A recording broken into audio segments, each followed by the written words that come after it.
کے لیے ایک ٹیسٹنگ مشین ہمیں پورے طور پر مہیا کی جائے. شکریہ جناب اسپیکر. محسن داوڑ صاحب. مختصر خبر. بہت شکریہ چیئرمین صاحب کہ سب سے پہلے تو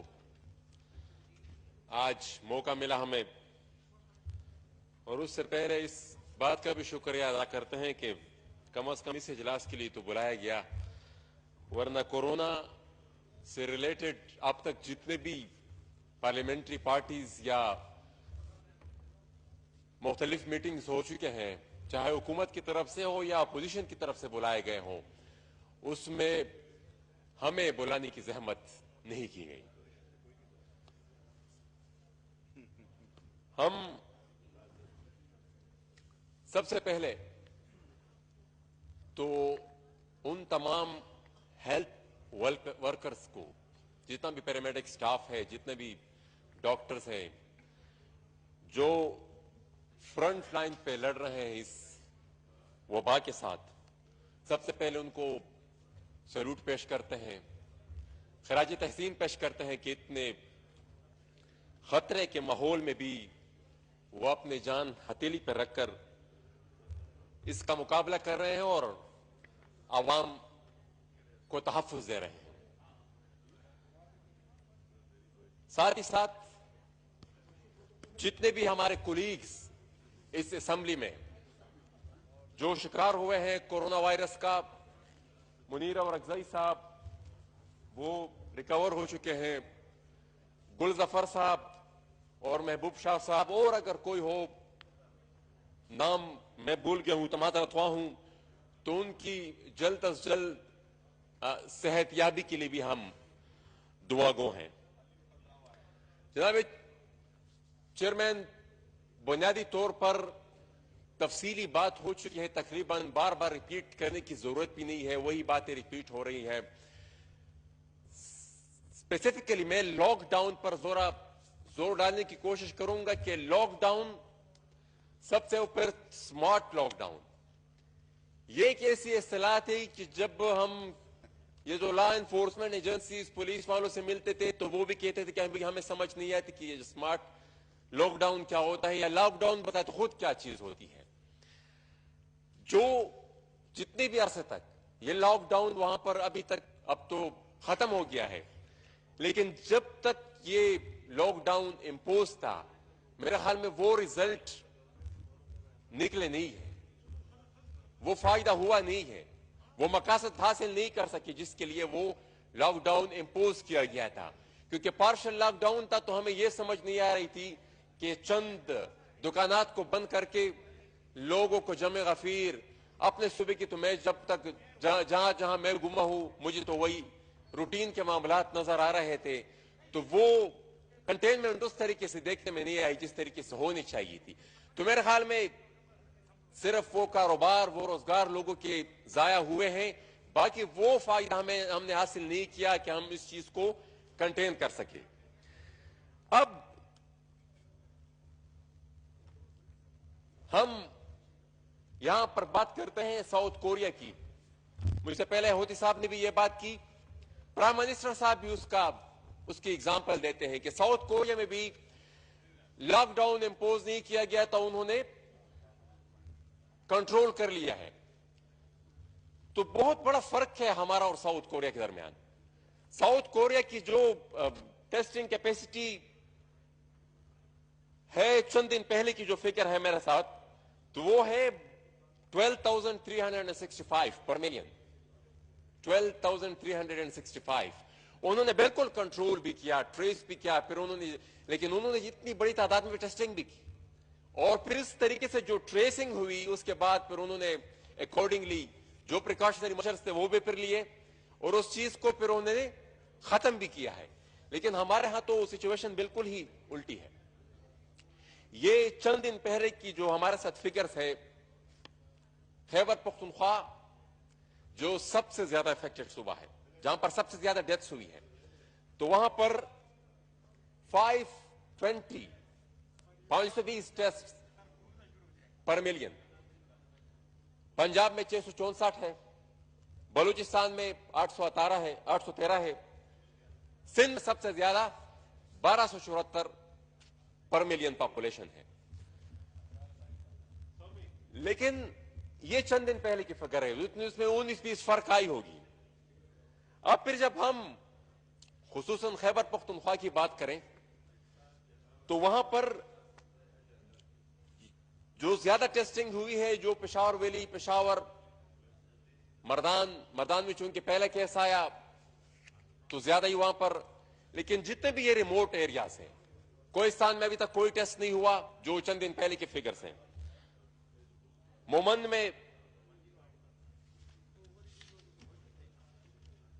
میں چند دن پہلے تک 15 ٹیسٹ ہوئے پر ملین پاپولیشن. ساؤتھ وزیرستان میں 32 ٹیسٹ ہوئے, نارتھ وزیرستان میں 42 ٹیسٹ پر ملین. اب یہ وہ علاقے ہیں, اور جو سٹیٹسٹکس ہے وہ ہمیں یہ بتا رہے ہیں کہ 77% جو سپریڈنگ ہوئی ہے ان علاقوں میں وہ ڈومیسٹک سپریڈ کی وجہ سے ہوئی ہے.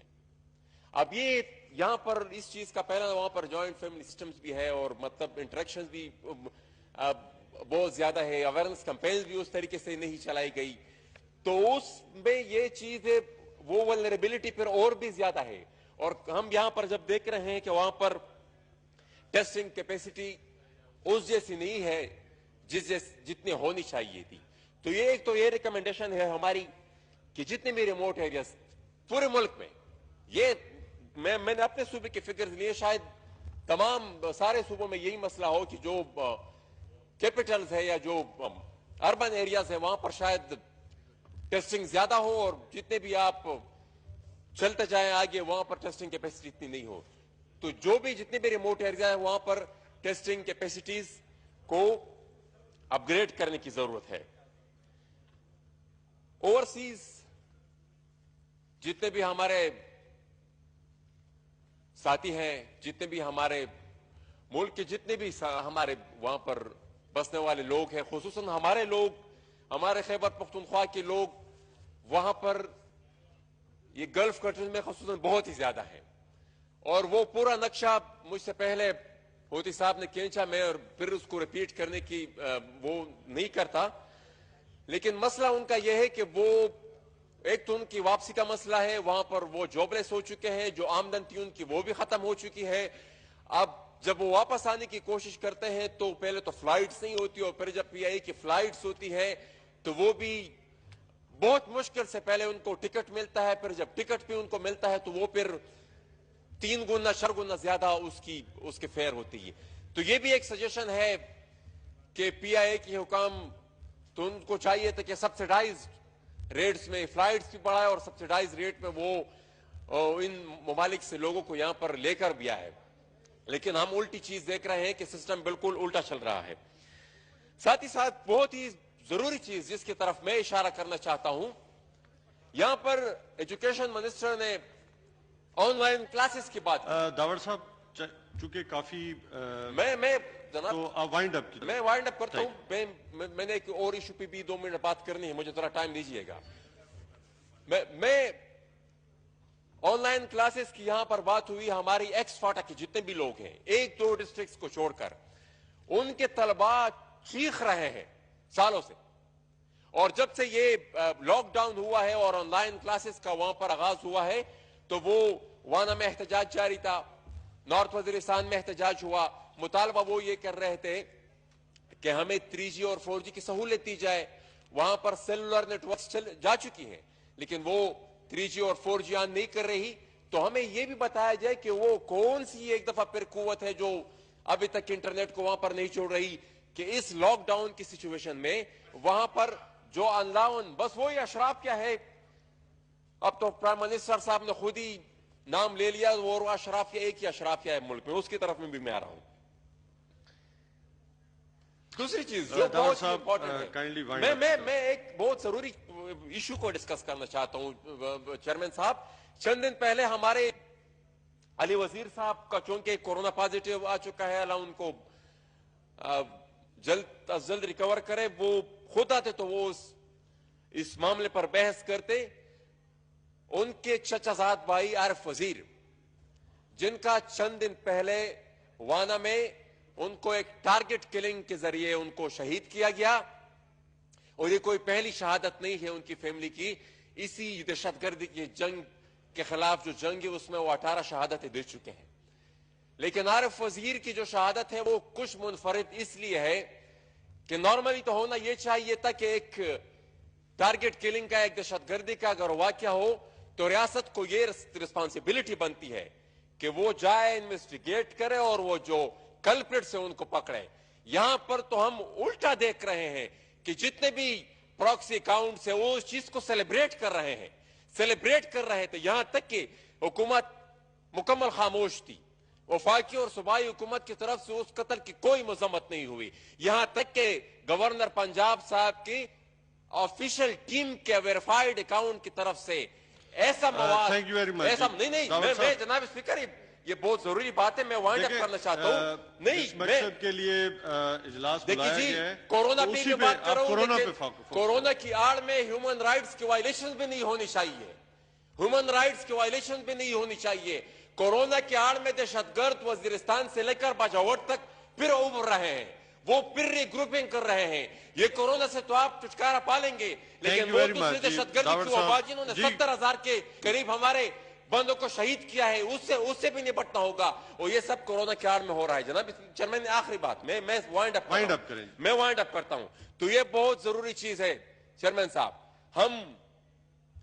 ہم ان شہادتوں سے، یہ ہمارے ساتھ میرے سامنے ہوتی صاحب بیٹھے ہوئے ہیں، عوامی نیشنل پارٹی کے 1000 سے زیادہ کارکن اسی دہشت گردی کا نشانہ بنے ہیں، وہ ابھی بھی اپنے نظریے سے پیچھے نہیں ہٹے. یہاں پر پیپلز پارٹی کی قیادت وہ خود اس کا نشانہ بنی ہے، لیکن وہ اپنے نظریے سے پیچھے نہیں ہٹی. یہی بات میں بھی ریپیٹ کرنا چاہتا ہوں کہ اس طرح کے واقعات، اس طرح کے حملے، یہ ہمیں اپنے مقصد سے پیچھے نہیں ہٹا سکتے، یہ اپنی سوچ، اپنے نظریے سے ہمیں پیچھے نہیں ہٹا سکتے. لیکن ریاست کو، چیئرمین صاحب، ریاست کو کچھ ریسپانسبلٹی انجلی بابا پوری. Thank you.